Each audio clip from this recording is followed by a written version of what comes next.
Kamusta po kayo? Hello po mga kabayan. Sana po nasa maayos po kayong kalagayan. Si Kamanong po inyong lingkod ay nagbabalik po muli at tayo po ay magsama-sama magkomentuhan dito po sa Tambayang Makabayan. Magumpisa na po tayo. Komentuhan po natin ito pong si Ridon, mga kababayan. Talagang alam naman po natin itong si Ridon at ang House of Representatives ay talagang nasa script po talaga at talaga pong ang plano po talaga nila di umano ay mapabagsak ang Vice President. Dahil alam naman po natin, pag naging presidente si BP Sara, patay silang lahat. Lahat ng mga pinagagawa nilang kawalangian, pagnanakaw, at pati po ang paggamit ng bendalo, disgrasya sila. Kaya po, kahit po mataas ang rating at satisfaction ng Vice President, wala po silang pakialam dito. At syempre, sa pagiging negative naman ng tinatawag na bangag ng kanyang ate, ay yun pa ang kanilang sinusuportahan. Dahil alam naman po natin, dahil po sa dami ng lumabas, isang damukal na mali-maleta, lalong-lalo po ang issue ng flood control, na sila po yata ang sangkot dyan. Hindi ba, Redon? At tayo'y nagtatanong kay Redon, gaano kaya karami ang nakuha ni Redon? Umpisa na po natin.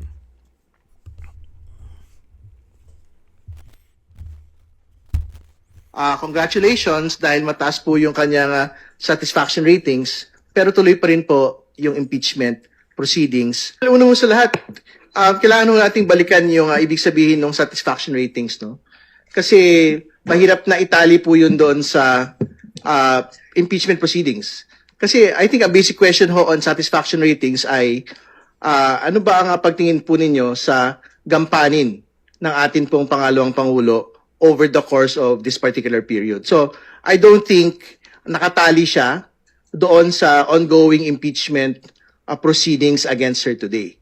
No? Kasi, baka pagka mas pointed yung question, do you actually support the impeachment proceedings against the Vice President? Think ko, that is the proper question relating to the impeachment proceedings. No? Nakita niyo po?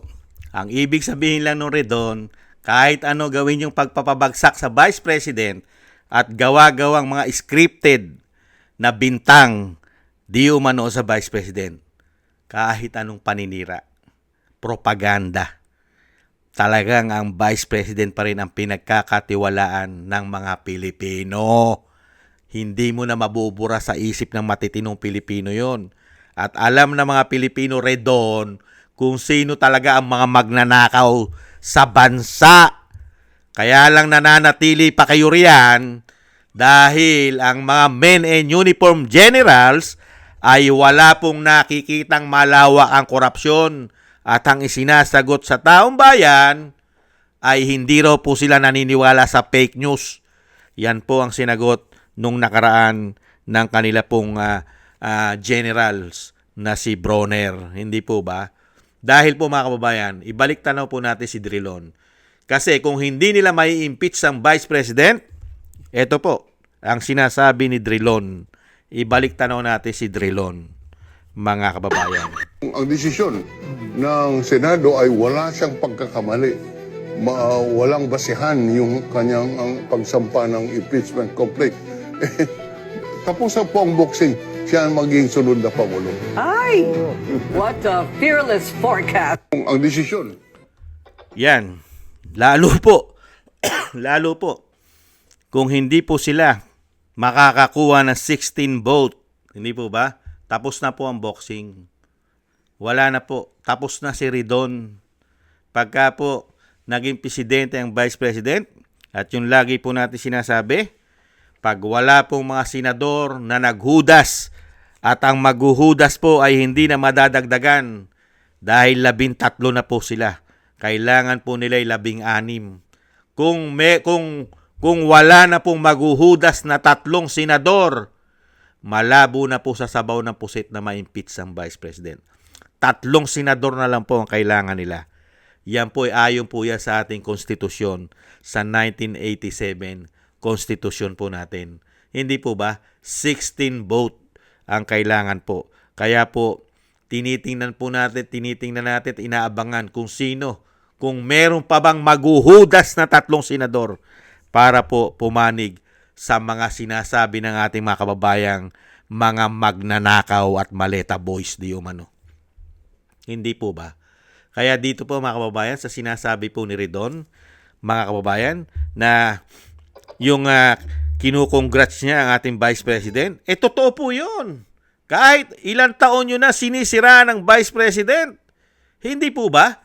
Ilang taon na, mula pa noong 2023, binabakbakan nyo na kung ano-ano ng paninira. Pero never bumagsak ang trust rating niya, satisfaction rating. Hindi po katulad ng inyong Pangulo na talagang wala kayong nakikitang korupsyon, anomalya sa Pangulo. Kaya nagtataka kami ikaw, Ridon, nakialam ng mga kababayan natin kung kanino ka at kung saan ka nakapanig. Mukhang nahandog ka pa yata sa grupo ng mga kaliwa, pero never ka nakakita ngayon sa pamahalaan ng isang Marcos na anomalya. Nagtataka kami, Ridon. Kaya nga po, ang taong bayan na hindi tanga bobo.